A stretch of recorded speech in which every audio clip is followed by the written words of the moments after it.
Tonight, we're going to talk about, basically it's requested by the Secretaries of Divination, which is people who are going to be helping me to record things down for divination.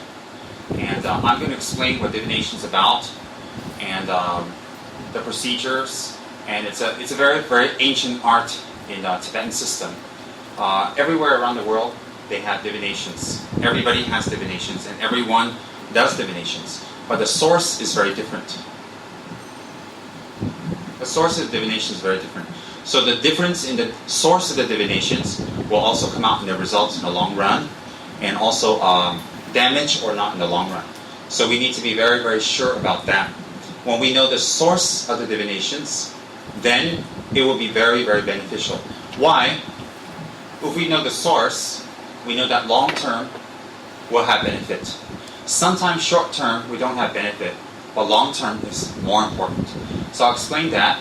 I'm going to do some very quick prayers to clear the air and clear the energy so that we can have a very good session that can go in. And remember, all of us can be somewhere else. All of us have appointments. All of us have busy lives. And all of us has things to do. But all the things that we do all over the place, does it benefit us long term or short term? So we have to understand, if it benefits us long term, then we should put more energy into it. If it benefits us short term, then we should put less energy into it. So short or less benefit is dependent on how much time we put into something. So when we come into something holy, if we're going to go to pray in a church, we're going to pray in a synagogue, a mosque, in a temple, or we're going to attend Dharma teachings, or we're going to do pujas, we should make our mind very rested and relaxed and think what I'm doing here, that I'm here, and not think about the next destination, and not think about the next appointment or the next thing you have to do, because the next thing never ever ends and never ever finishes. What we need to do is about the present, the moment, and to get the most out of it. To get the most out of it. Some of you here are older students, some of you here are new people, and there are many, many types of people. But the type of teachings that I interpret to people are very applicable for everyday lives for all of us. So we have education, and we're intelligent, and we like to be happy, and this brand will particularly fit you. I'm not very much into rituals. I'm not very much, at this point, into hours of sitting meditation at this point. And not into hours and hours explaining superstitions. What I like is to educate and to propagate and to elucidate the holy, applicable, and very modern day teachings that Lord Buddha gave 2,500 years ago, but is still extremely applicable. So what I want to say is, we should make time in our lives for spiritual practice. Whatever practice we choose is wonderful, is perfect. No practice is better than the other. No religion is better than the other. All serve to make us a good person, a good citizen, a good-hearted person. And no matter how good we are, there's room to be even better. So if we choose a particular spiritual path, we should also learn it very well, and we should engage in it very well, and we should apply ourselves and make time for it. Because if we apply and make time for it, we will see changes in our body. We will see differences in our body, and that's very, very important. Differences in our mind affecting our body and affecting our speech. If we just walk in and chant a few mantras and throw some incense, or go up there and kowtow to the altar, or wear a cross, wear a Buddha, it doesn't make much difference in our lives, because the divine can't touch us if we don't open up to the divine. So how do we open up? Not by superstition and belief. Only by belief alone. It's not lasting. It doesn't last. Why? When something difficult comes and we can't handle it, we immediately blame on something that we believe should be divine and help us out of it. So if there is a divine and it can help us, but we need to know how, and we need to understand, and we need to listen, we need to apply, then definitely we see a very, very, very big difference. If we simply wear a cross, which is very holy, we read the Quran, which is excellent, or we read the Lamrim, or wear a Buddha pendant, that's wonderful, but that's not enough to take away problems as they come. And in life, problems will never ever stop. That's the nature of samsara. So the secret here is not to remove the problem, but to change our perspective and change our attitude in how we approach that problem. How we approach.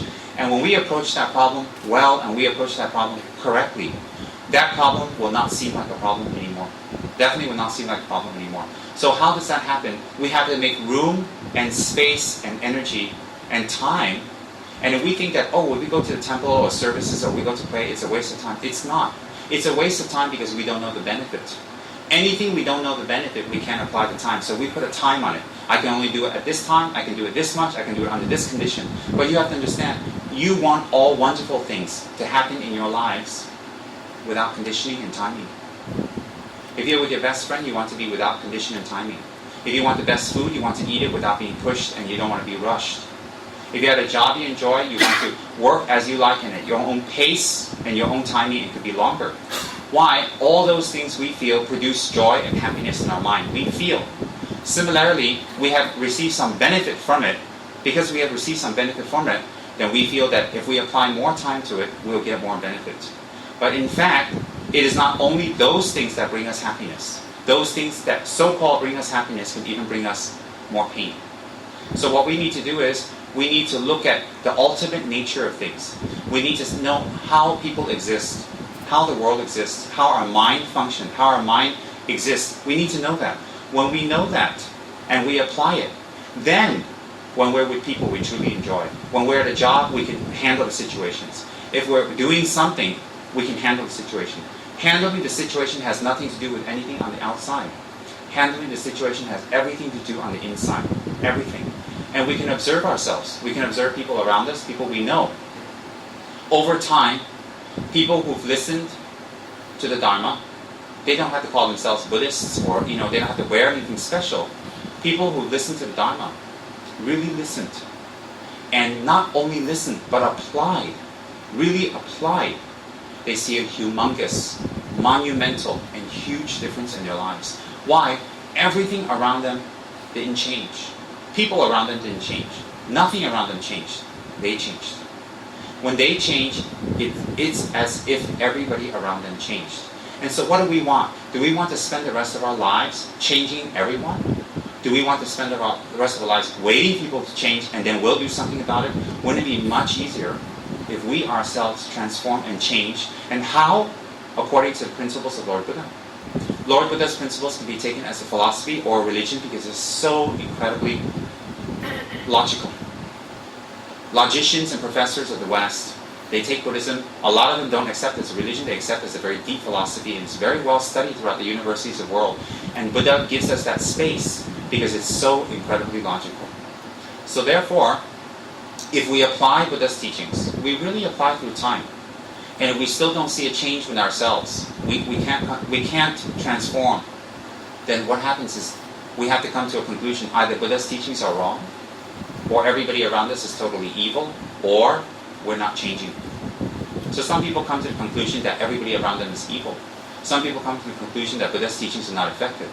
But if you study and you listen and you follow and you try, you will see through time is neither of those two, but it's actually ourselves. And a lot of people, many people realize that with age. Many people realize that with maturity as they grow older. That's why we respect old people very much, elderly people, because they have this wisdom that they realize a lot of things they were after before, they come to realize it's not like that. But elderly people have wisdom, but even more wisdom is Lord Buddha. Even more wisdom. So he doesn't also give us only temporary relief to our problems or difficulties or surmounting them. He gives us an ultimate method for releasing our temporary problems. And by applying his methods for temporary problems, we release ourselves, then we gain the confidence to release our ultimate problem. And the ultimate problem is not having control of our emotions, not having control of our pride, not having control of our anger, not having control of our shame and embarrassment, having very low self-esteem. And from low self-esteem, we do a lot of things that hurt other people and hurt ourselves, even though we don't want to, because we're hiding something that we know, but we can't face it. So Buddha's teachings help us to have self-esteem. It helps us to reduce our anger, reduce our resentment. And it helps us to deal with people that, there are people out there that are harmful, that are genuinely harmful towards us. Genuinely. But even with Buddha's teachings, there's a way of dealing with these type of people. That you may not benefit them, they may not benefit you, but you don't create harm in their minds. More harm that encourages what they do. So what happens is, by being a Buddhist practitioner or being a real practitioner, spiritual practitioner, you don't become a Buddha overnight, and things around you don't change, and people don't change. But you need to change. And if we don't hear this message, if we don't apply this message, if we don't put this message in our minds, then we must be prepared to take the consequences. And what are the consequences? Our anger will grow, our resentment will grow, and our blaming of others will increase dramatically. Those are symptoms mentioned by Buddha, will grow. And our mind will close up, and we know we are at fault, but we can't face it. So what happens is we go deeper and deeper and deeper into hiding. And then when we go deeper into hiding, we can have a superficial friends that run around here and there with us, have a cup of tea or lemonade or whatever, but ultimately they won't be around when we need them. Because why? They're not really friends. And in the end, what happens is we become very lonely, dejected, unhappy, and nobody wants to feel that. Not even an animal wants to feel that.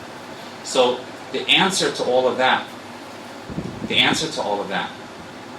is the fundamental practices by Buddha to achieve the states of mind that forgive. The fundamental teachings of Buddha is to achieve the states of mind that looks at every sentient being with kindness and forgiveness and acceptance. And if we reach a level where we can actually tame other people and apply different methods to transform their minds, then we should do so. If we are not, we have to check if we have transformed our own mind. How do we know that? If we have transformed our own mind, the people around us will grow. The people who like us will grow. The people who listen to us will grow. And support and help and care and love will grow around you. And even people in the past will respect you more and more and more. And those are very clear signs that all of us can observe. Because people say, well, how do I know I'm improving? That's how. I mean, everybody likes to be around nice people. Everyone likes to be around nice people. So if we're really nice without a motive, we can attract less loneliness. We can definitely find fulfillment in what we do. We can definitely, when we do prayers every day, when we do specific prayers to our yidam, let's say our yidam is Tara. If we do prayers with Lama Tsongkhapa, if we do prayers every single day, you will gather the energy from these enlightened beings to help you to transform your lives. Why is that? These enlightened beings' prayers are a link to them. They're a link to them that if you pray, you will get the benefits. It's like taking vitamins every day. If you don't pray to them, they won't harm you. They won't be angry. They won't give up. But you see, they're there, but you have to come out 50%. So if you don't come out 50%, they're there for you. They're waiting for you.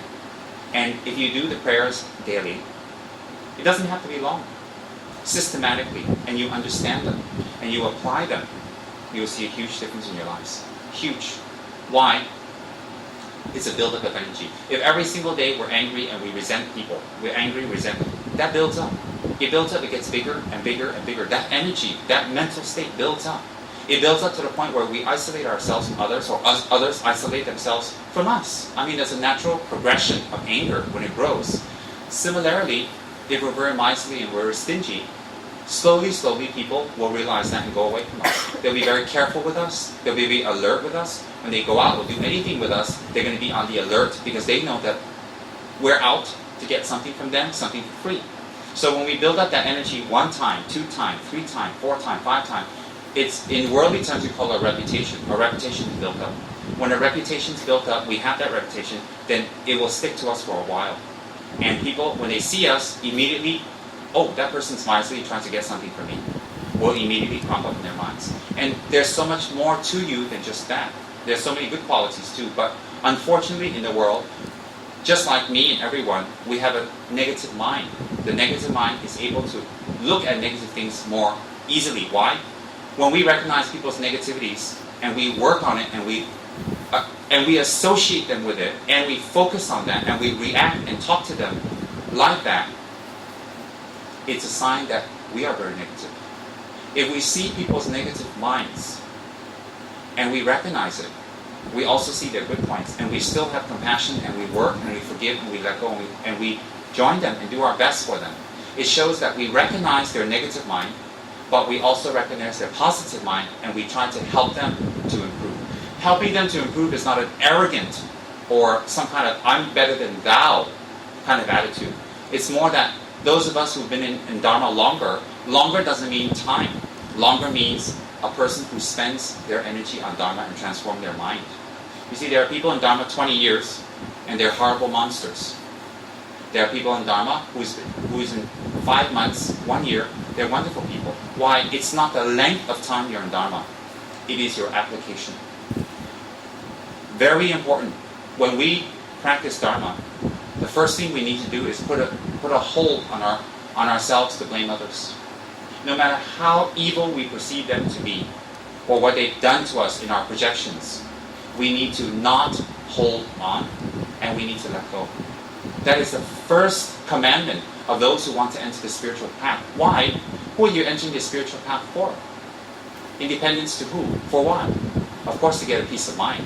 So if you want a peace of mind, if you're going to engage in the spiritual path, you can't hang out in a cave and be happy and peaceful. There's nothing there to disturb you. That's not real peace. It's just that there's no disturbances.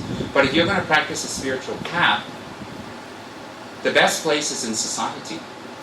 For us, the best place is with work. The best place is with people.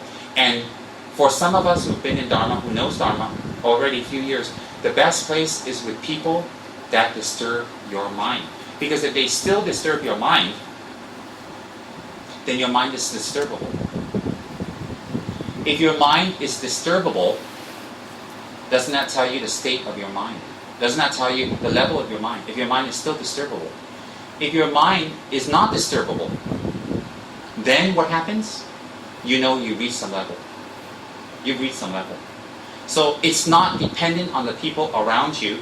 It's not dependent on the people that affect you. It's not dependent on any of them. If people around you still can disturb you, and they can bother you, yes, they're doing that. Yes, there are people out there who disturb other people. Yes, there's no denying. But how you react back is the secret. The secret here is not eliminating, isolating, segregating people who are disturbing and people who disturb us. The secret here is to deal with our own mind, that we can come across that. Why? Because we can't live in a cave alone. The more we complain about other people, the more we talk about how we've been wrong, the more anger we express, the more we say. Western scientists and doctors all say you need to express it. Yes, you can express it, but once you've expressed it, you let it go and you move on. You don't keep expressing, and repeat yourself endlessly over month after month after month, and it goes into years, and you never stop repeating yourself. You never stop telling about how you've been harmed and hurt. Why is that? Because you're not healing. That method is wrong. What you're doing is you're asking for sympathy, and you're asking for people not to make you change. But if people agree to that, then they don't love you. If people around you agree to you not changing and to be the way you are, then they don't love you, they don't care about you. They're using you for something. The people who care about you the most are the ones that dare to stand up in your firing line, to dare to challenge you, and to dare to say something. The people who are nice, hoo-ha-ha-ha-ha around you, and very sweet to you, they want something. Even if you have nothing to give, you never know. So it's the ones that care about you that say things and challenge you. And the secret is this, not that just say it, they're there for you. If they're there for you, you have to come out 50% of the way. If you wait for them, then it's not fair. Because everybody in the world won't come out for you. So while we have a chance and we have people that come out for us, we should come out with them. And we should meet them halfway. and we should put all our little insecurities away and go all the way. Why? In the end, it's very beneficial. In the beginning, it's harmful. It's scary. It's nobody likes to say, I'm wrong. But who in this room, including me, can never be wrong? And who in this room, including me, can never be wrong without knowing sometimes you're wrong? Who in this room? Who is so enlightened and advanced in their mind that I am never wrong? Who? Can anybody raise their hands and say, I was never ever wrong? And sometimes when I'm wrong, people tell me I don't accept it. But it doesn't mean that my thinking I'm not wrong, that I wasn't wrong, just because I don't think I'm wrong. No one. No one. So therefore, the reason we engage in a spiritual teacher is we can learn things. The reason we engage in spiritual teachers, we assume that this teacher has learned many things for many years, studied under many great masters, and endured a lot of hardship and difficulties, and a lot of penitence and asceticism in order to get the knowledge. So this person has this knowledge. This person's willing to share it with us. In our case, as I mentioned before, we have a beautiful center, supported by many people. We have a nice aircon. The teachers imported from Tibet, duty-free. We have beautiful images to pray. We have beautiful people who set up the cushions, set up the room, make the lighting perfect, make the aircon perfect, service it, take care of it, pay the rental, pay the utilities, so that all of us can waltz into the room and say, we're spiritual. Think about how kind everything is, how wonderful everything is. And there's no charge, there's no fee. You walk away with pure 100% spiritual energy to apply your lives. For this type of gift that we have received, do we put a time on it? I can only come at this time, I can only do it this time, I can only do it on my terms, this term, that term. No, if you have to do it on your timing and your term, you go and study for 20 years. You go hang out in India and Nepal and study for 20 years, and you eat one meal a day, and you wear robes, you shave off your hair, and you go under 14 teachers who will torture you to death until you let go of your ego.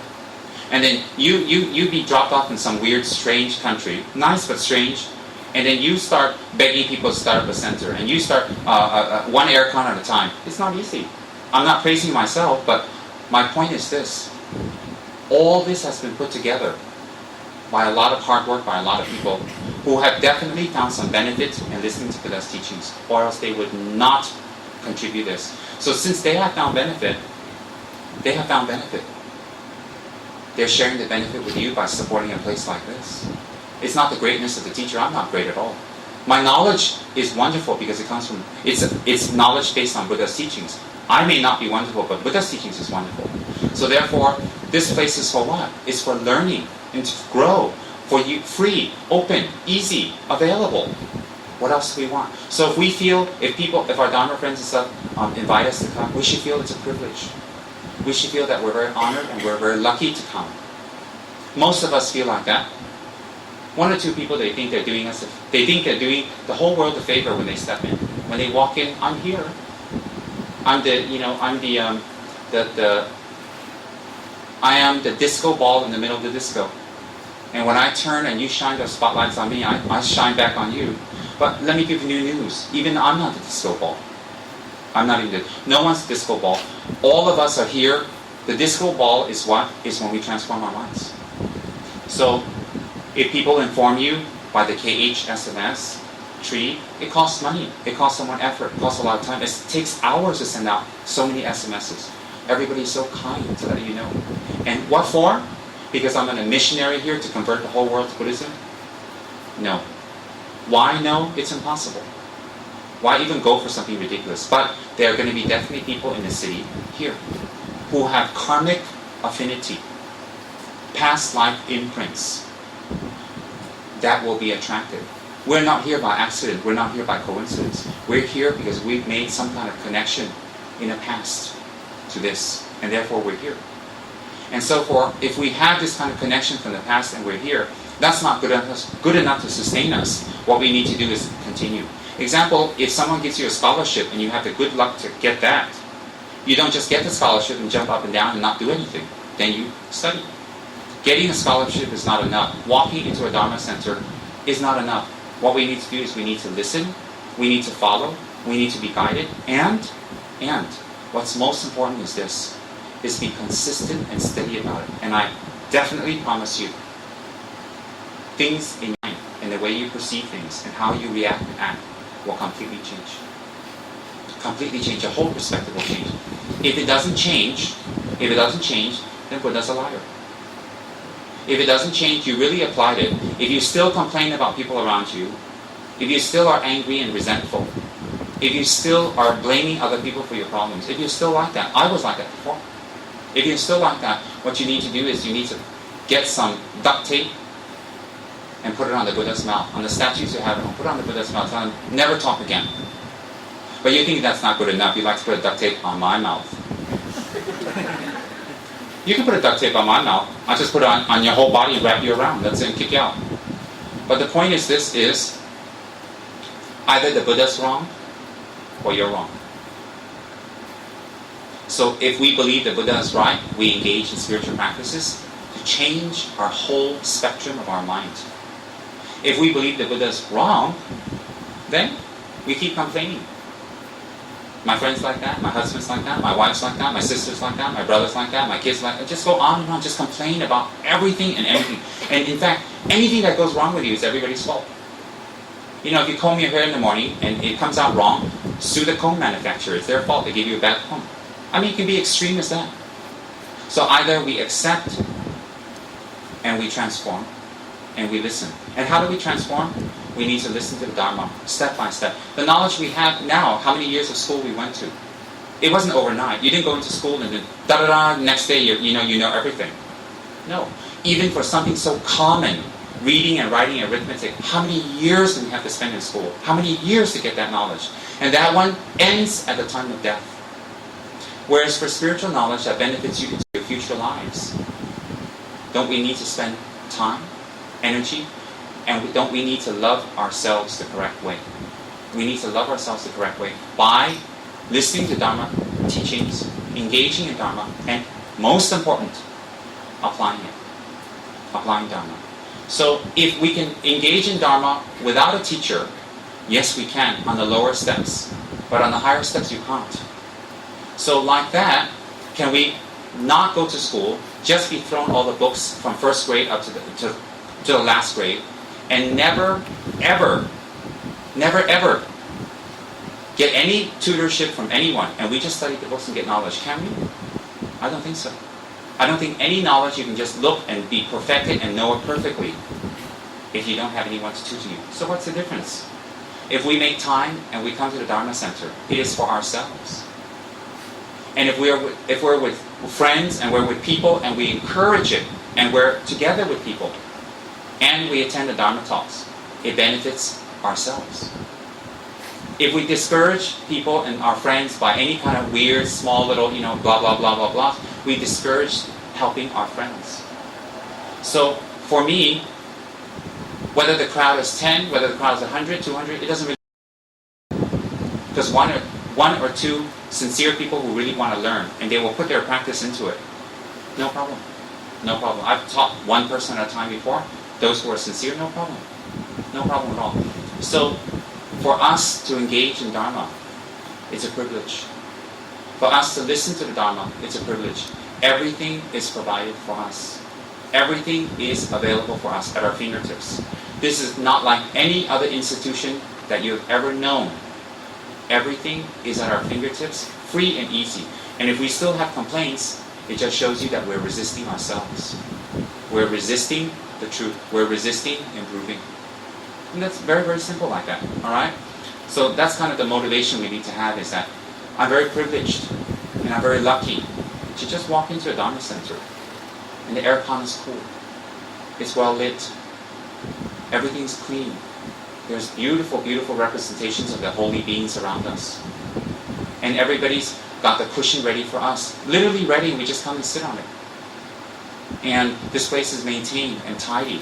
And we had nothing to do with it, or very little to do with it, and we can just waltz in, come in, and sit and get Dharma teachings. We need to appreciate that. How do we appreciate? By attending, by listening, and by listening. And best way to appreciate is to apply it. When you apply, you get transformation. That's the best way to appreciate the kindness of others. You can give cakes and chocolates and nice words, but if you don't transform, it's not real appreciation, because someday you're going to have a bad hair day, someday you're going to have a good hair day. On the bad hair day, the people that you love, they're going to get it. On the good hair days, you're going to be nice to them. So even in that inconsistency in our moods, that type of inconsistency in our moods reflects an unstable, unhappy mind that's trying to escape from itself. Even those moods reflect. So there are many ways we can gauge. Many ways we can gauge how we feel and what's going on. Clear? Okay. So,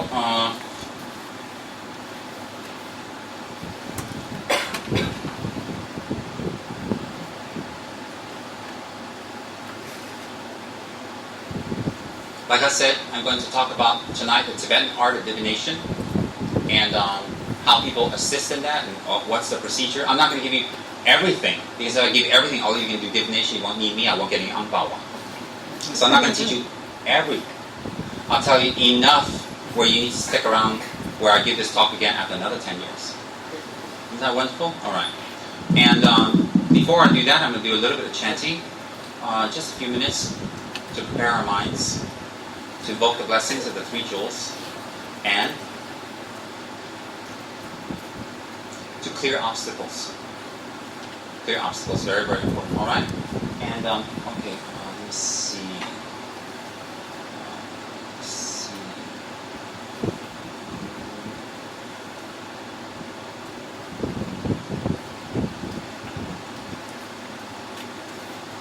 Just, oh no, let's go. Tiki.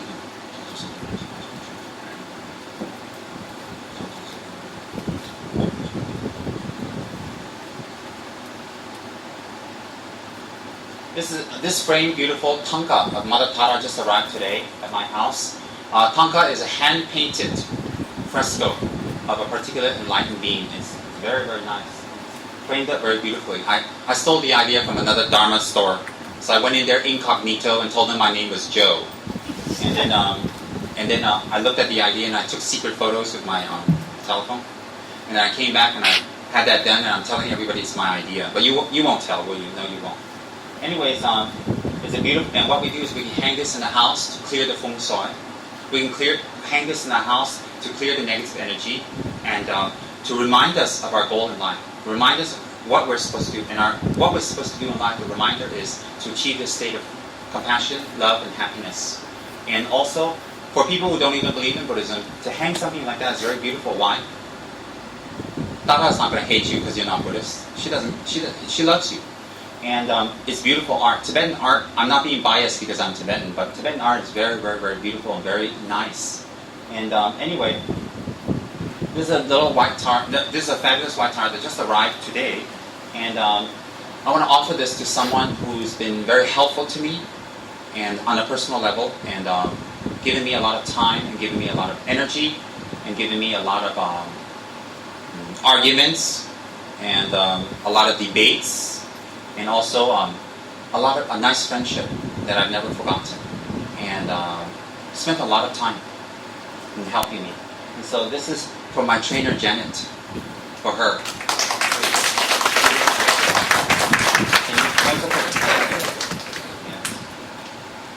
I don't know how huge her house is now, but I'm sure it can fit somewhere. See, doesn't she look nice and fit? That's Janet Dan, the greatest trainer on the planet. You're welcome. Hang that in your house. You can't say no now because everybody's watching you. Jen is the type, she doesn't take anything. She doesn't want anything. She always gives. So when she's like framed in front of a lot of people, she cannot say no. Look, that's good. Do you like it? Of course you do. She doesn't like male deities. She don't like female deities. Once I showed her Shakyamuni, she just don't like that. I showed her Tsongkhapa, she goes, okay, but that hat. Guru Rinpoche says they're too fierce. I showed her Tara, yes, that's it. She's got Tara tattoos, Tara mantra tattoos all over her body. The last time I saw all over her back, all of that. So she come and said, is that wrong? Is that right? Tattoo wrong? I say it's wrong. What to do? So I don't know how many more tattoos and where, but anyway, I don't want to know. Anyway, she's got some tattoos. You still got it on your body, how to remove. Tara, right? Where? Here, right? Show us, come on. It's a blessing. It's just your neck wad. Come show. Then I encourage other people to get that too. I can't hear you. You used to show it to me at the gym. And she has a nice tattoo in the back. Very nice one right here. It's not too low. She's just shy. She's lying again. Anyways, very great devotee of Tara. And she likes it. Like I said, she only prays to Tara, nobody else. I tried to slip a picture of me once, but she lost it. Anyways, that's to thank her for all the training she's given me. She's given me a lot of hours of training, a lot. You know, I go in for 1 hour, and we pay the gym, but she goes on for 3 hours, and it goes on over and over and over and over and over.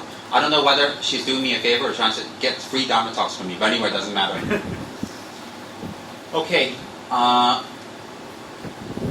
what I want to say is this. Okay.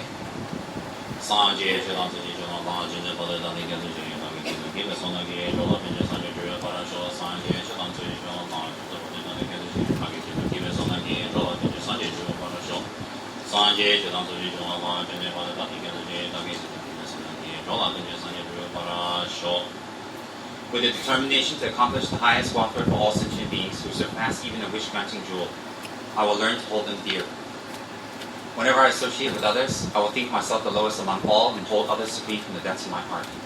In all my actions, I will search into my mind, and as soon as the afflictive emotion arises, endangering myself and others, I will face it, I will firmly face it, and avert it. I will learn to cherish all beings of very bad nature, and those pressed by strong sins and sufferings, as if I found a precious treasure difficult to find. When others out of jealousy treat me with abuse, slander, and so on, may I suffer the defeat and offer the victory to others. When one whom I have benefited with great hope unreasonably hurts me very badly, I will learn to view that person as my supreme spiritual guide. In short, I will learn to offer to everyone without exception all help and happiness directly and indirectly, and respectfully take upon myself all harm of sentient beings quietly. I will learn to keep all these practices undefiled by the stains of the 8 world conceptions, and by the understanding phenomena are like illusions, and be released from the bondage of attachment to be a benefit to others.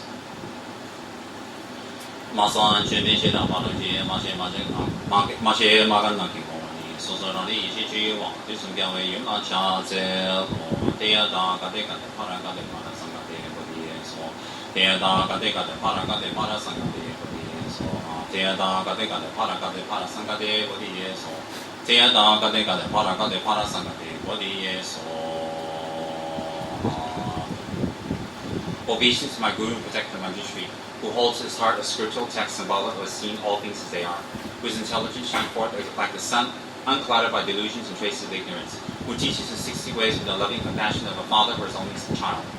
All creatures caught in the prison of samsara, confused in the darkness of their ignorance, overwhelmed by their suffering. You, whose dragon thunder-like proclamation of Dhamma rouses us from the stupor of delusions and frees us from the iron chains of karma, who wields the sword of wisdom, hewing down suffering wherever it sprouts to pure, clearing away the darkness of ignorance. You, whose princely body is adorned with the 112 marks of Buddha, who has completed stages achieving the highest perfection of Bodhisattva, who has been pure from the beginning, I bow down to you, Manjushri. Lama dang goma jizin jaman yang la cha se lo oma ala basanali oma ala basanali oma ala basanali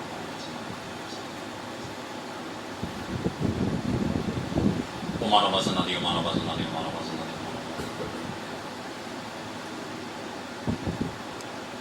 oma ala basanali oma ala basanali oma ala basanali oma ala basanali oma ala basanali oma ala basanali oma ala basanali oma ala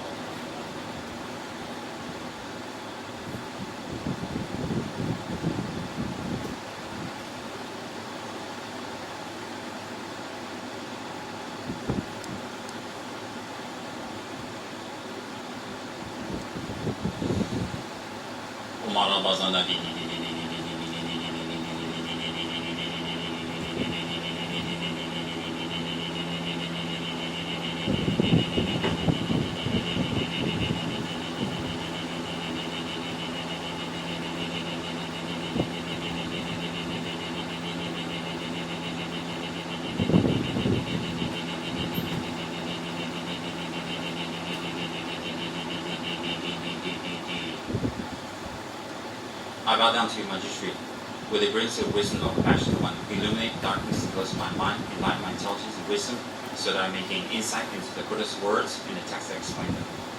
I bow down to you, O Manjushri, with the brilliance of wisdom of compassion of one. Illuminate the darkness that closes my mind. Enlighten my intelligence and wisdom, so that I may gain insight into the Buddha's words and the text and explain them.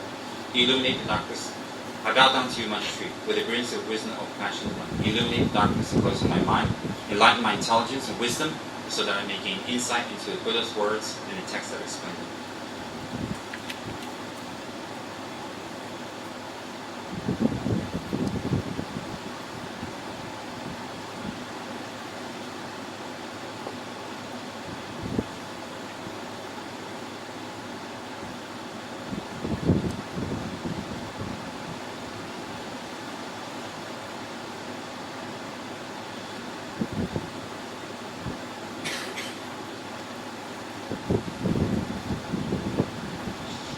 Okay, I'd like everybody to do 21 Mitsamas together with me in invoking Lama Tsongkhapa's blessings and to calm our mind and to be ready for teachings, alright? We'll be very short today. Long. Mime, Tebe, Dejin, Chenzi, Rime, Kembe, Ombo, Jambeya, Dubo, Maya, Jomse, Sameda, Kanjin, Kebe, Sujin, Tsongkhapa, Losan, Trabe, Shaba, Somande, Rime, Tebe, Dejin, Chenzi, Rime, Kembe, Ombo, Jambeya, Dubo, Maya, Jomse, Sameda, Kanjin, Kebe, Sujin, Tsongkhapa, Losan, Trabe, Shaba, Somande, Rime, Tebe, Dejin, Chenzi, Rime, Kembe, Ombo, Jambeya, Dubo, Maya, Jomse, Sameda, Kanjin, Kebe, Sujin, Tsongkhapa, Losan, Trabe, Shaba, Somande, Rime, Tebe, Dejin, Chenzi, Rime, Kembe, Ombo, Jambeya, Dubo, Maya, Jomse, Sameda, Kanjin, Kebe, Sujin, Tsongkhapa, Losan, Trabe, Shaba, Somande, Rime, Tebe, Dejin, Chenzi, Rime, Kembe, Ombo, Jambeya, Dubo, Maya, Jomse, Sameda, Kanjin, Kebe, Sujin, Tsongkhapa, Losan, Trabe, Shaba, Somande, Rime, Tebe, Dejin, Chenzi, Rime, Kembe, Ombo, Jambeya, Dubo, Maya, Jomse, Sameda, Kanjin, Kebe, Sujin, Tsongkhapa, Losan, Trabe, Shaba, Somande, Rime, Tebe, Dejin, Chenzi, Rime, Kembe, Ombo, Jambeya,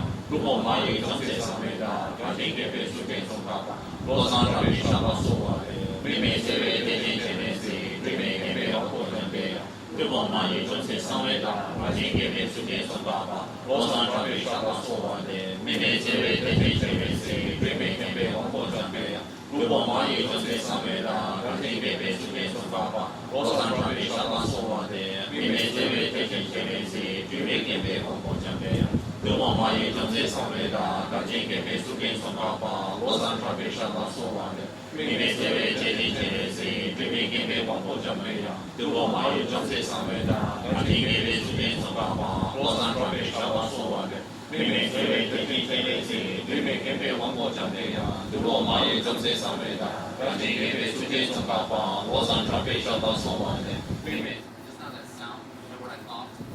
I thought it was a UFO coming to get Tadaroki. Can you raise your hand again? It's an extraterrestrial. So I really thought, oh, they probably found you. These crop circles work. Remember last night we were at the Vajrayana Puja? We talked, what's the Vajrayana Puja one? A lot of us went to Vajrayana Puja last night, and we consecrated a large Vajrayana statue. And also we all did prayers together to make a connection to fierce Tara Vajrayana. In the future, we can do this practice. So it was very auspicious last night. Anyway, last night I talked about Kandaroki coming from another planet, and how he got here, and why he's still here, and how he can't get back. So just now I thought, oh my. I really thought they were like at the window here, you know, they could send their beam of ray together, but unfortunately we're all disappointed. We're all very happy it's not there. Did you think they were coming to get you? See, Kandarohi makes a lot of crop circles all over the world. He goes to different fields and stuff and make crop circles to let them know he's here. But the last time they came to get him, about 10,000 years ago, he hit the wrong tune on his signal device, and they turned around and left. All right, can you guys hear me? It's working? Okay. You gotta let me know when it's working or not, because I can't really hear out there. Okay, 21 taras, please. Oma tari tu tari tori so, oma tari tu tari tori so, oma tari tu tari tori so, oma tari tu tari tori so. Tara's that beautiful female Buddha over there. Oma tari tu tari tori so, oma tari tu tari tori so, oma tari tu tari tori so, oma tari tu tari tori so, oma tari tu tari tori so, oma tari tu tari tori so. Oma tari tu tari tori so, oma tari tu tari tori so, oma tari tu tari tori so, oma tari tu tari tori so, oma tari tu tari tori so. Omatari tutari toriso, omatari tutari toriso, omatari tutari toriso, omatari tutari toriso, omatari tutari toriso.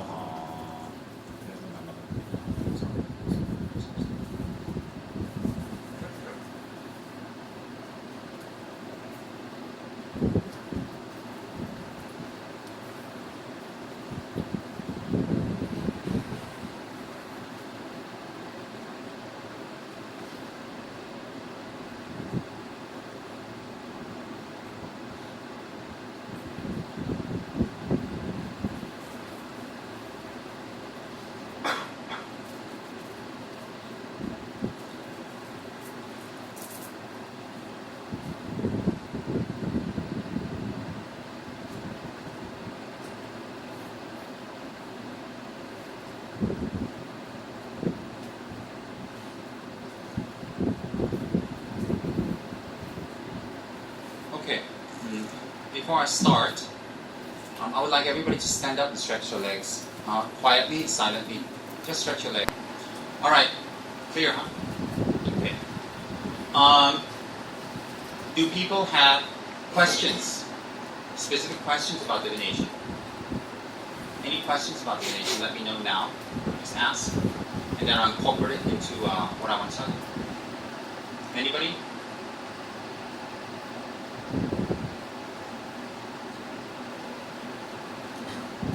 Nothing? Are you sure? So everybody knows everything? Yes?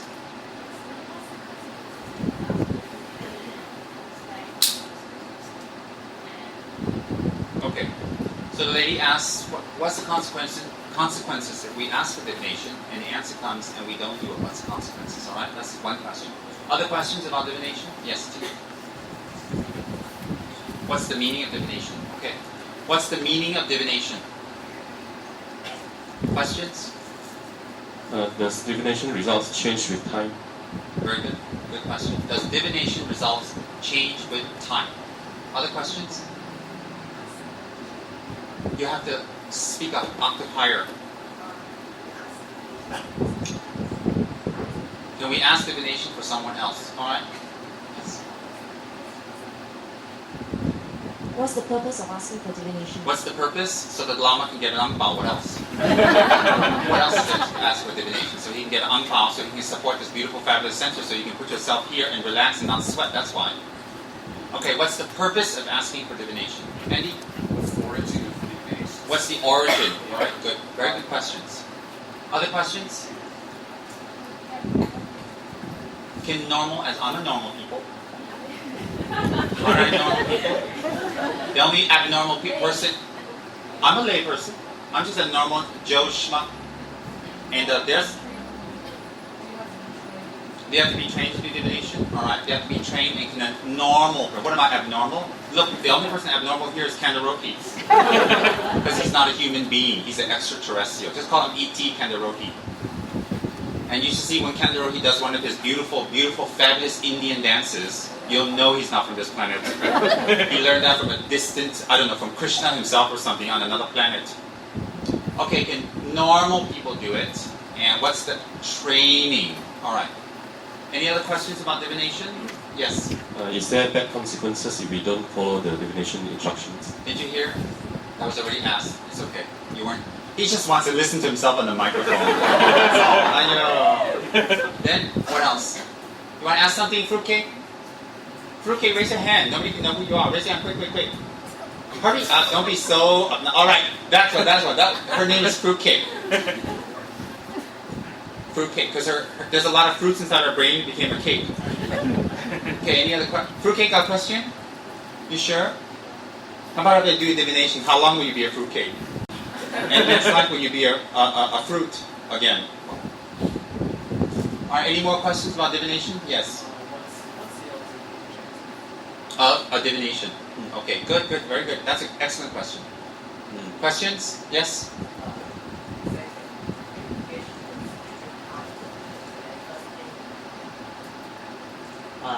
Say that we engage in the spiritual path, then the first thing is don't hold. What, the first thing? Don't hold the negative things. What does that have to do with divination? Questions about divination? Do you have any questions about divination?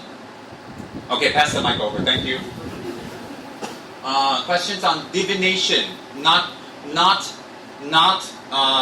what you're going to eat after this, not about nasi lemak, how they make it. All right, none of that. Questions about divination? Rajaswabi? Nothing. Isn't Rajaswabi pretty? She looks like an Indian princess. Very pretty. Any questions about divination? Yeah. Can you? I can't hear you.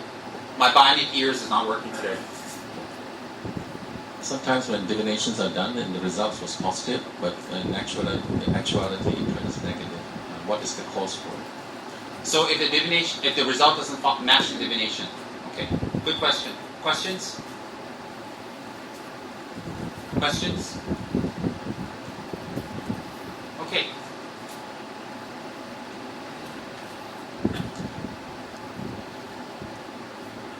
We all, for many lifetimes, are taking rebirth again and again and again and again, have created a lot of negative actions due to our afflictions. Due to our afflictions, and from that arises anger and desire.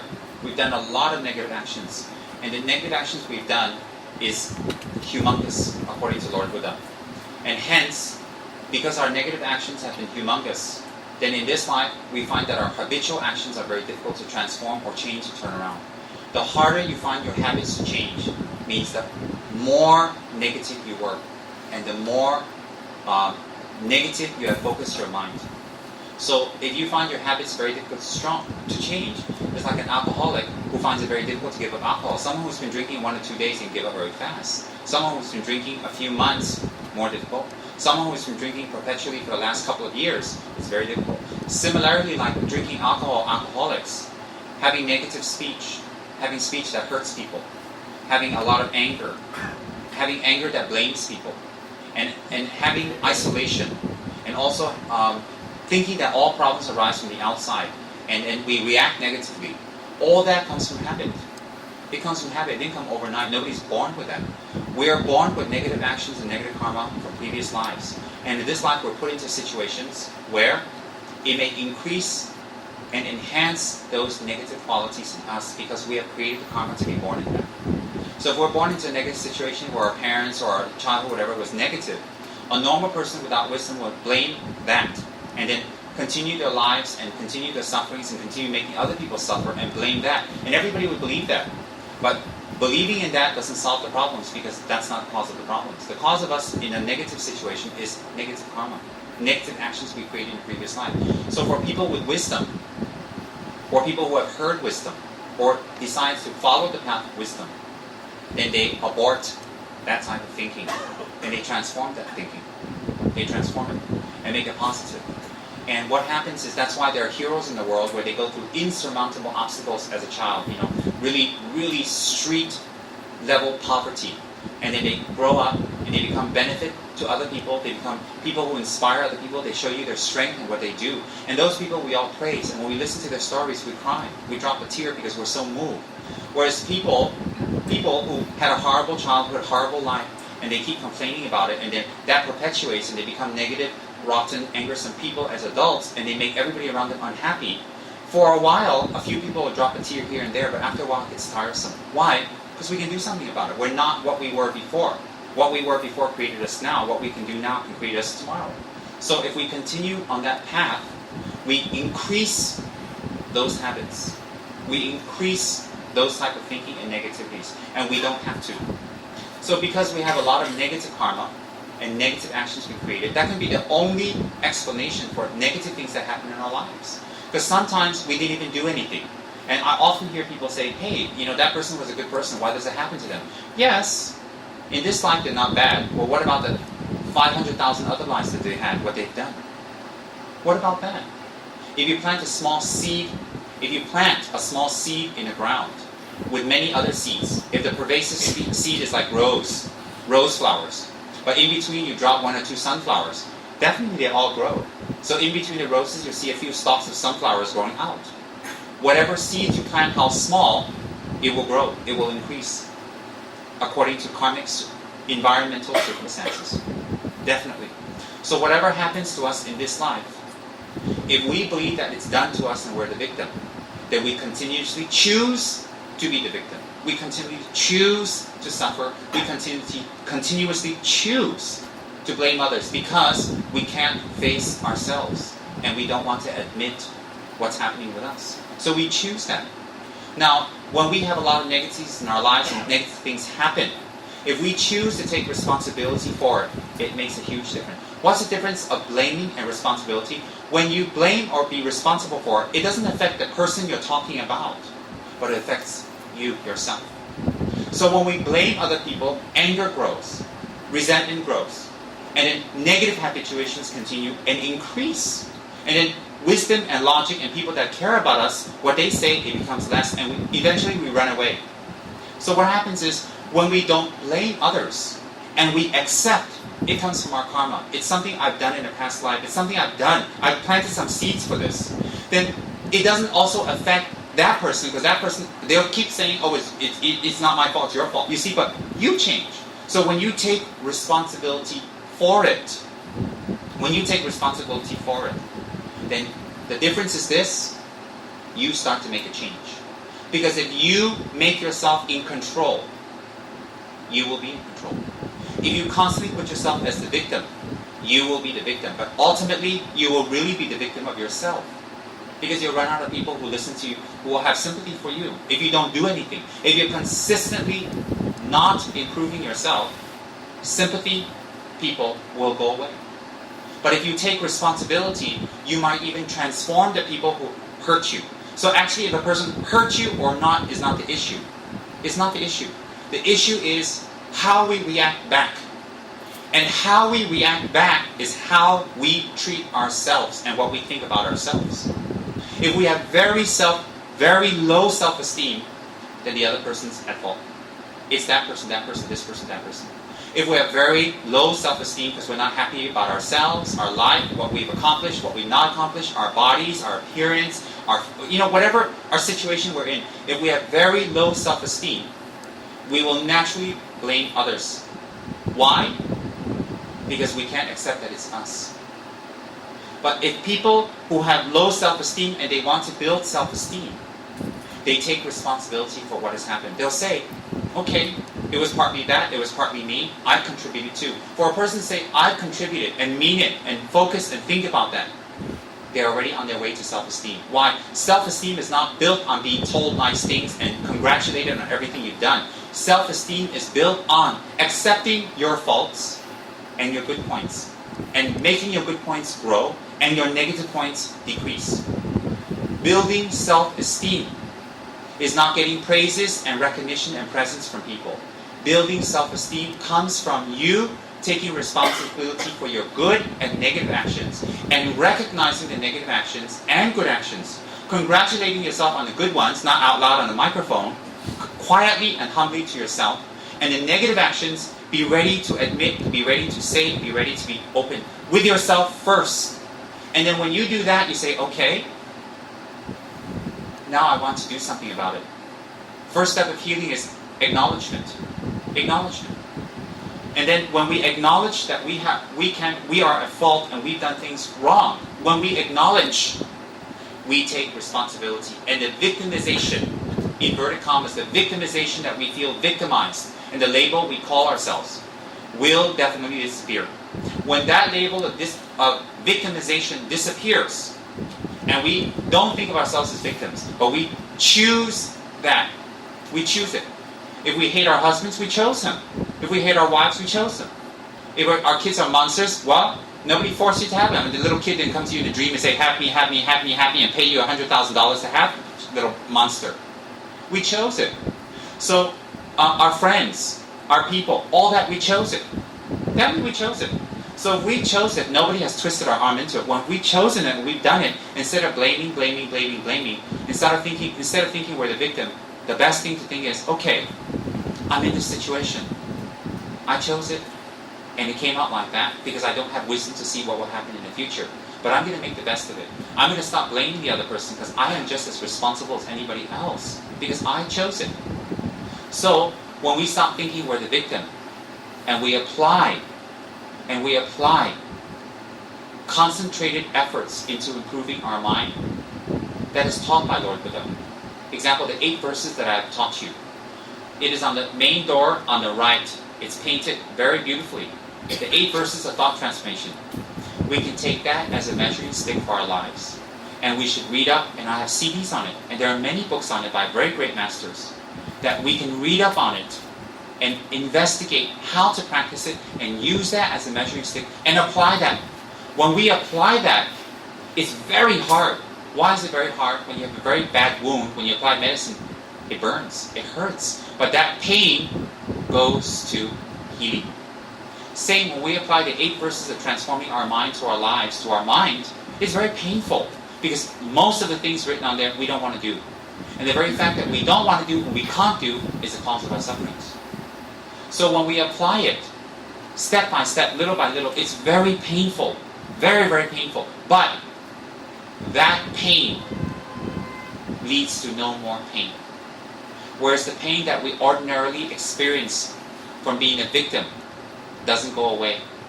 And it becomes bigger and bigger and bigger and bigger. And our self-esteem, with time, will go away deeper and deeper. Will go deeper and deeper. Why? As we age, as we get older, the ability for us to do anything will go away. So if we haven't built self-esteem, it's very hard later on. It's very, very hard. So self-esteem is what? Is not putting your interests first, and I'm important, I'm that. That's twisted self-esteem. Self-esteem is taking responsibility for the good and for the bad, and not reacting negatively. How do we do that? When we apply Buddha's teachings. When we invoke consistently, daily, upon our meditational deities, our yidams. Our yidams is our personal meditational deities. And if we don't have a meditational deity, Lama Tsongkhapa. If we focus on Lama Tsongkhapa, for example, every day, and we make very gentle, beseeching prayers from our heart, not just blah, blah, blah, through the verses very quick, and just finish it, blah, blah, blah, blah, blah, blah, and when I'm done my prayers. No, we've been doing that for years. It doesn't help. It doesn't help. You can walk into the holiest temple on the planet and sit in front of the holiest Lama. You can sit in front of the Pope himself. Nothing is going to happen in your mind if you don't apply what has been taught. It's very simple. You can go to university, not study. How did the knowledge of the professors and the books go into you? So if it can't go into you when you leave the university, you're still who you are. You won't be a PhD, MA, or you won't be a BA, you won't be anything. Nothing. So it's the same everywhere in life. You don't just say Dharma, Dharma, Dharma, Dharma. Dharma operates on logic. Operates on logic. Everything's on logic. So what happens is, if we stop being the victim and we take responsibility, the first step is stop complaining about others. Stop talking about the wrong that they've done to you, and stop complaining non-stop, incessantly. If you find it difficult to bear, one time you talk out with your friend, get it over, get it out. But incessantly talk about it to every victim you can find, to victimize them about you being a victim. Don't get it. Imagine that some of us live that. I'm a victim, and we victimize everybody to listen to how we've been victimized, and we victimize them, and it just goes on and on and on. Anybody we can find, anywhere we can find, any person. And if we can't find a person, we get an animal, a goldfish, and we tell them how we've been victimized. And it just goes on and on and on. You know what? That person's not bad. That person is habitually used to blaming others. So what they need to do is realize it doesn't get them anywhere. And stop being a victim. And choose responsibility. Choose a different way. Choose a new way. We build self-esteem first by realizing and looking at our faults and our flaws and accepting it. And if we can do something about it, make it better. Make it better. Example, I've had low self-esteem for most of my life. Most of my life. About many, many things. I'm not going to tell you, because if I tell you, you're going to start looking at it. I read some magazine or some star, I forgot who it was. I think Sophia Loren or something years ago, I read something, and they said, what's your worst feature? She says, I'm not going to tell you. They said, why not? She says, if I tell you, you can look at it from then on, and it's going to make it worse for me. I thought, that's pretty good. She says, I know what it is, and I know how to take care of it and deal with it, and I know what's my good points, and I make a good point shine, and that flaw that I have on my face, I won't tell you, but I'll deal with it. I thought, oh, very good. Very good. And I thought, boy, I have more flaws than just a face or something, But in any case, my point is this is, same thing. Wisdom and logic is wisdom is logic. If we have flaws and we have wrong points about us. We need to recognize it. And we need to accept it. And what we can do, we do it. We improve it. For example, Janet will know this. You know, when I first met her, let's put it this way. My cellulite moved before I got there. So when I went to see her, my cellulite was already there, and then I got there. Then when I need to go to another place, my cellulite, sometimes I went there first, sometimes my cellulite went there first. But everywhere I went, there was the two of us, me and my cellulite, and we have to book 2 tickets. And I was 118 kgs, that was huge. Huge. And it made my self-esteem down because, well, my projection is that if I'm heavy, people are not going to like me. People are not going to like me. People like Koki, he doesn't have that projection. He loves himself. All of him. And he doesn't have a problem because you can see he doesn't have a problem. Why? Because he doesn't throw BFs non-stop. So what happens is I went into intensive weight loss. You know, I lost about 30 kgs. And I dieted and I went to the gym. Well, I went to the gym later, but I ran every day and did cardio for about 3 hours a day. It took me about 2 years to lose the weight. And it was a lot of hard work, and it was a lot of starvation, and it was a lot of suffering, and I even dreamt about food. Can you believe it? Rinpoches are supposed to dream about Buddhas. I dreamt about, chicken legs. I dreamt about, and it became a very big obsession, and I was telling Janet, can I get some steroids? Can I get some steroids? Make it faster, quicker. She, no. I'm going to rape you. Whatever, no. I'll pay you for it. No. Nothing. I'll give you a massage. No. I'll teach you Tara. But it still was no. And it was a lot of hard work. And what I'm trying to say is I had to accept the fact that I became like that. And I'm not happy that way. It's different for everybody. I'm not happy.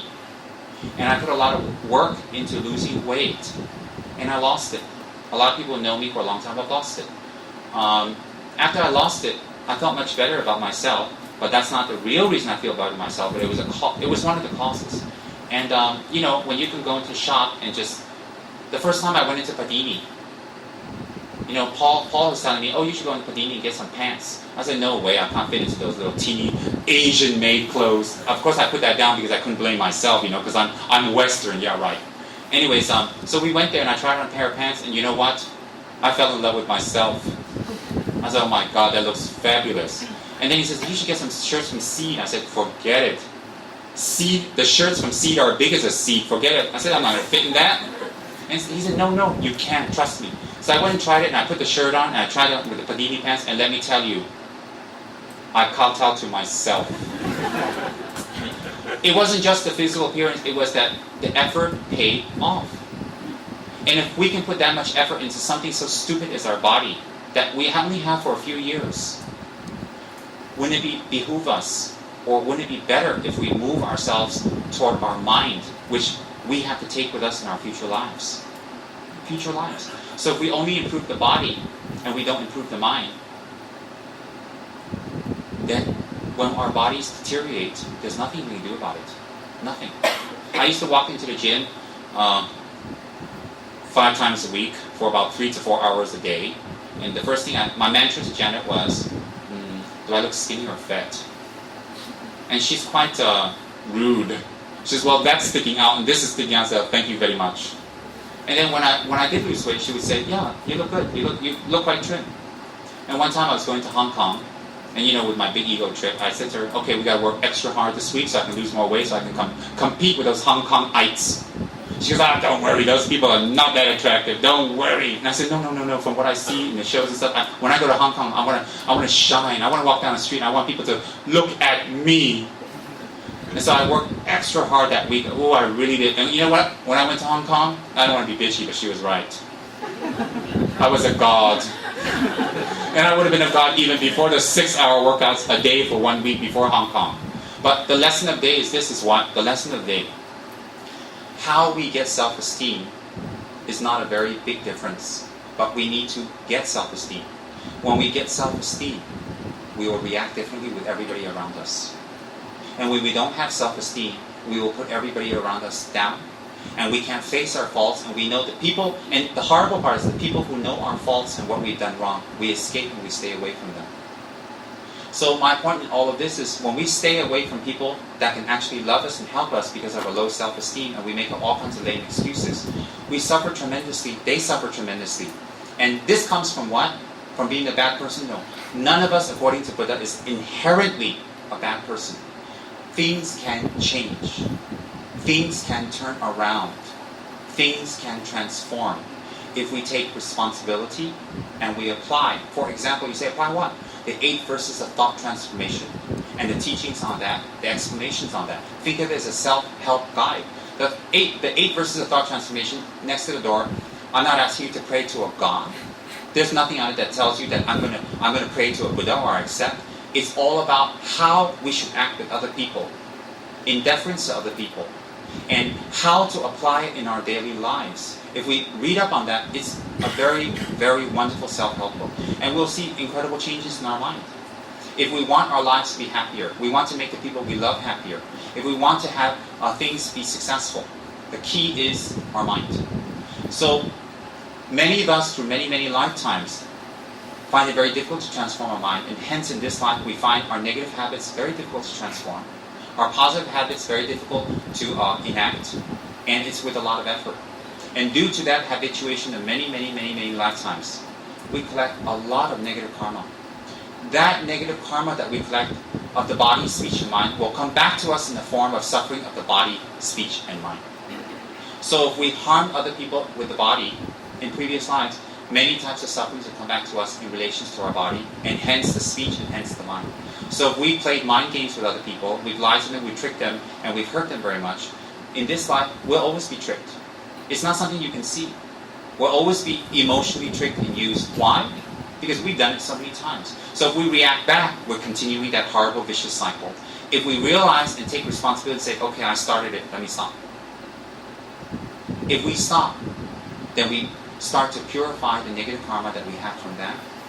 Immediately, we don't create more karma, more actions that will increase the vicious cycle. Then you say, why always me and not them? Very simple.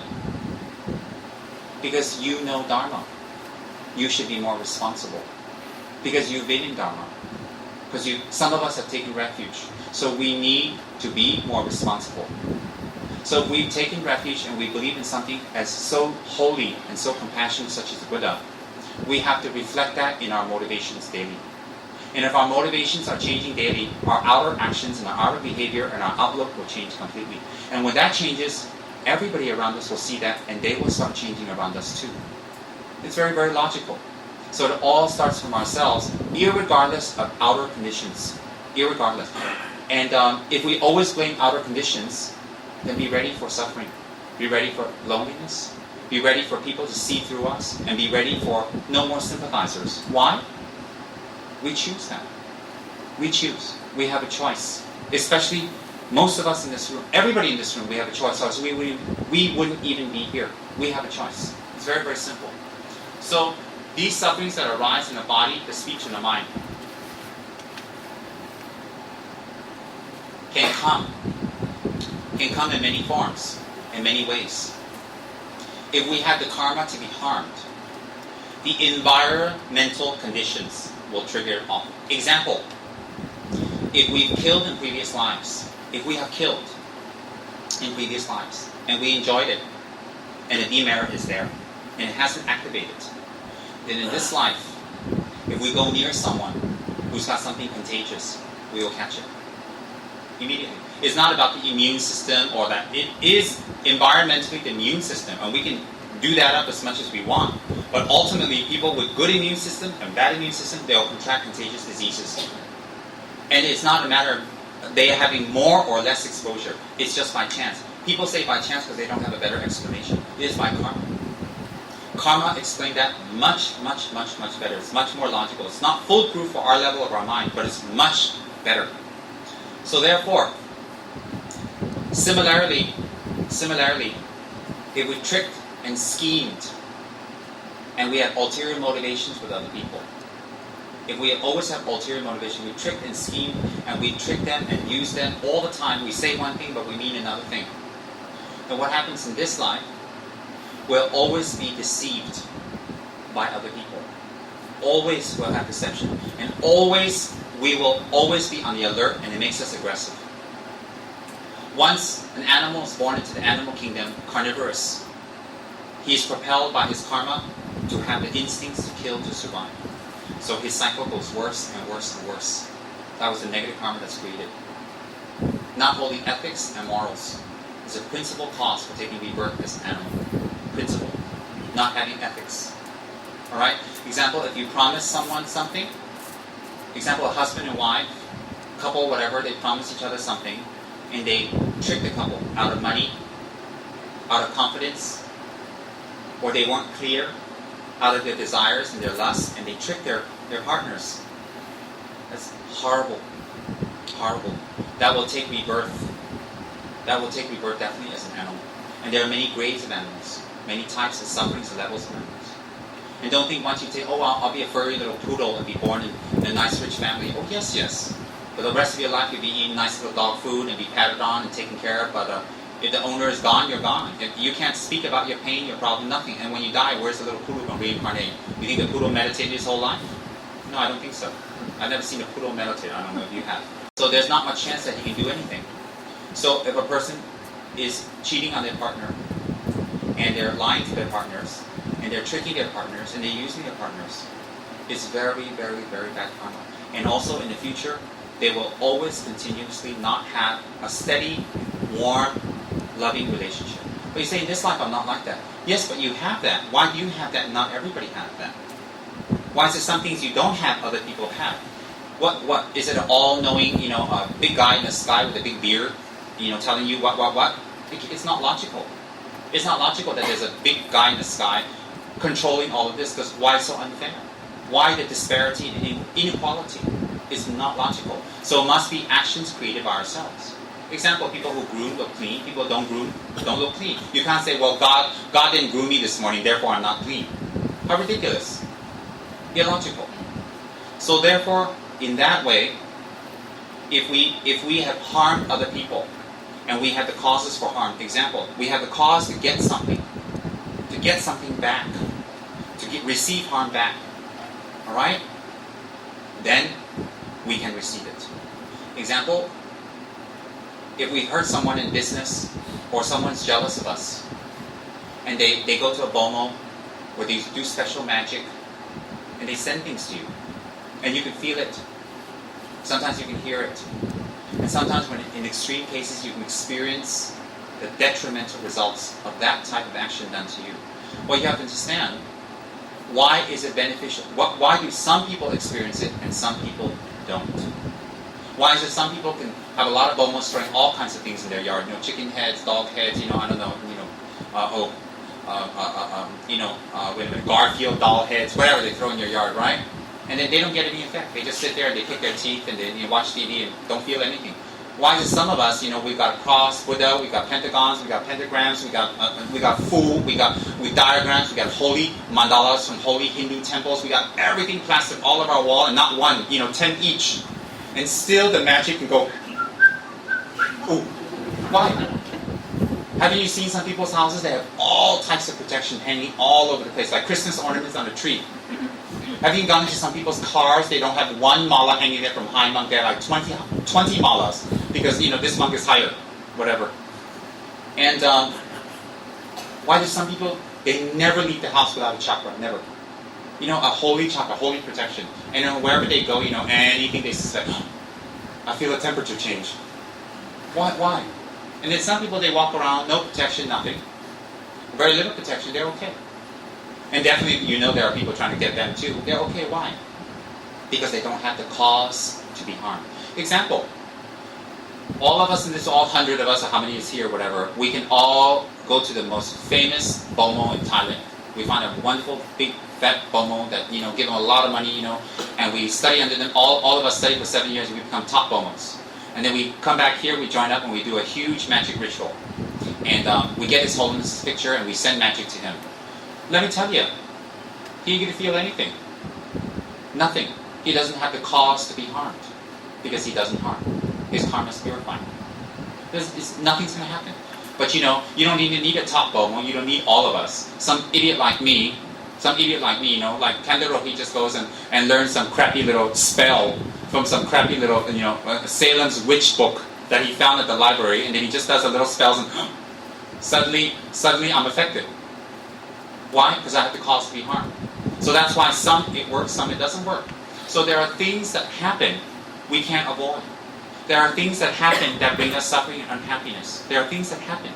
And for those things that we have no control of, okay, now listen very carefully.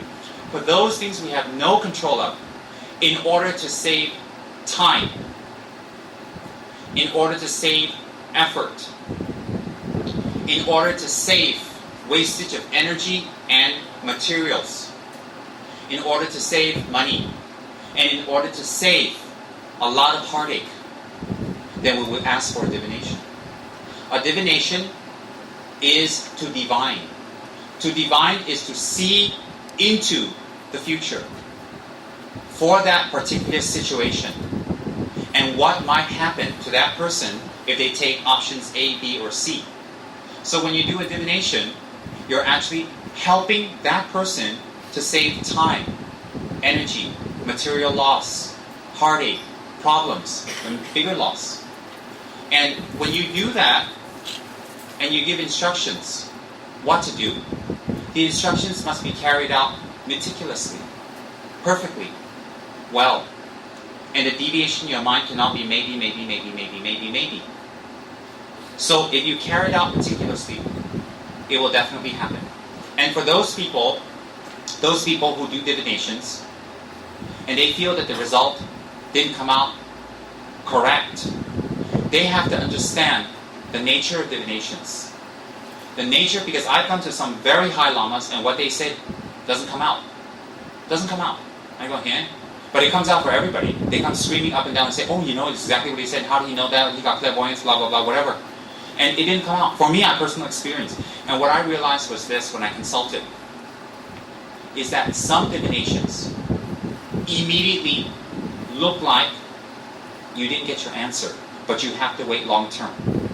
You have to wait long term. Because divinations will talk about past, the present, the future, and end result. So if you ask for a divination and it comes out, example, if someone says, okay, I can't have, you shouldn't have a car. If you try to get a car, it's going to be very difficult.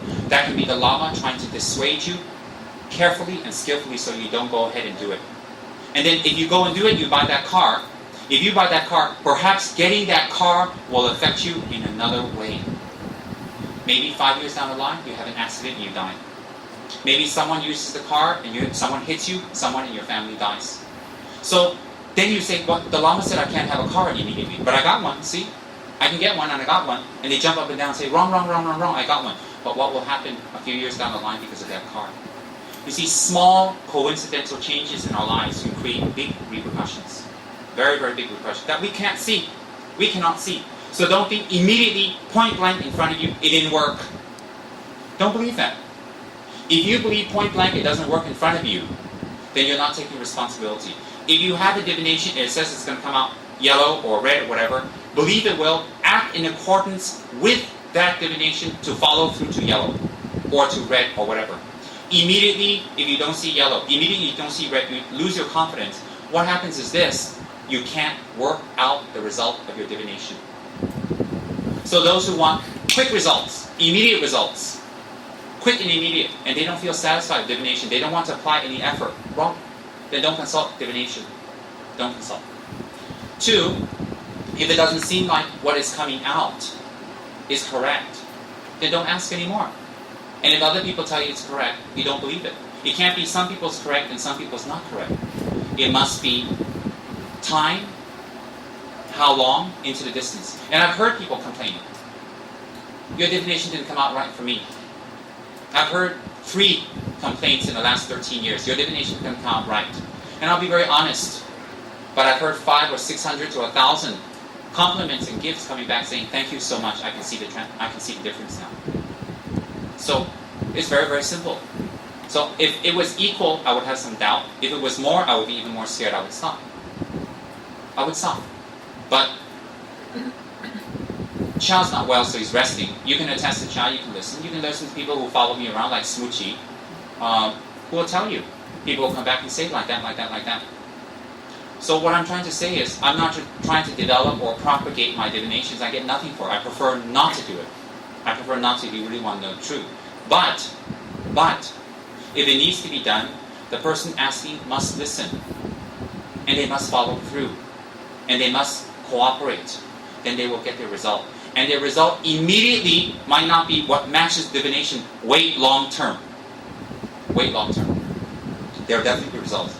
Sometimes we're not meant to have something and we force it. And we force it. We can get it. But it changes everything else. It changes the whole result of what will come if we didn't have it and we had it. Some people don't want something. They're supposed to do it and they don't do it. When they don't do it, that changes their whole spectrum. Whole spectrum. Some people say, oh, you do this, you take this job, you do whatever. And then they say, okay. Later they change their mind. They don't do their job. A few years later, they'll see where they end up. They'll see what happens to them, where they are, what results from that. Immediately they cannot see. Why? Because it affected something. And sometimes a Lama will be very skillful because your mind cannot take the result that will come. So sometimes a Lama will not tell you the immediate result, tell you the opposite, tell you something different, and bring you to that point so you have to do more practice, bring you to that point to do more practice so you can change your result. Some results cannot be changed unless the person themselves do specific practices to purify. That there is no God and spirit and there is no protectors that can come and wave a wand and take your problems away. That you yourself have to follow divinations step by step by step by step and finish one step, two steps. If the Lama was to tell you all 10 steps, you'd run. Some of our problems are very big and some of our problems we may see big now. Also, if we let it ride, it will become bigger and bigger and bigger and bigger and bigger and bigger. What we see now is nothing. So if we choose to believe that the Lama's divination is wrong and that we do the opposite, then take responsibility for the result. Very simple. Very simple. And why does the Lama do divination for you? Why does the Lama do the procedures for it? Why does the Lama concentrate and help you? Why? So you can get wrong results, so you can suffer? No. It's another skillful means to give you a light of what's going to happen in the future. So it will motivate you to do something now to change it. And if you continuously don't listen and doubt and don't listen and doubt and don't listen and doubt, then you get the result. Why? If the Lama is doing divination on the basis of getting something from you, then it's a business, so we can doubt it. But if it's getting nothing from you at all, and it's totally with the motivation to help you, and if you don't follow it, that's a problem. Another problem is people who have their Lamas, and they always create doubt or broken samaya, or always break their promise to the Lama. This is very, very important. I want you to hear. People who break their samaya to the Lama, they break their samaya to the people they love. Samaya means promise or commitment. They always break it, continuously break it. What they say they don't do, what they promise they don't do. And they're very flippant about their promise. They promise it and they just don't do. No explanations, nothing. You have to chase them. What happened? What happened? What happened? What happened? What happened? After a while, you don't chase anymore. You let them realize what they've done. You let them think. So some people are very flippant. They can keep your pictures on their altar. They can keep a picture of their Lama, whatever, on the altar, make offerings, prostration. But when it comes down to the real Lama practice, they're very flippant on small promises. They're very flippant on what they promise to do. So when they keep breaking promises to the 3 jewels, they keep breaking promises to their loved ones. The intensity is less, but it's still there. When they keep breaking promises and commitments to others, even when we do divination, it will be double hard to get the answer for that person. And sometimes the answer won't even come. Why? Their karma obstructs them from getting the right answer. And I'm not anything enlightened or powerful or fabulous, but my divinations are authentic, and I'll explain why in a few minutes. There are some people, when I throw a divination dice, it immediately falls. As if the dice is very hard and solid and inside got metal. It just goes plop, plop, plop, plop. And no matter how many times I ask the question, plop, the same thing. And then the minute I ask something else, sometimes when it's midway down or it hits it, it turns. It gives you another answer. I've seen that many times in my own divination. I've not told people. My close people will know. There's no reason to tell. And that's happened many times. For some people, oh my, I'll spend hours on doing divinations, and it keeps coming, yes, no, yes, no, yes, no, no, no, yes, yes, no, no, yes, yes, and you just can't get an answer. You can't get an answer, and the person's waiting for you. So you have to come to some kind of conclusion yourself.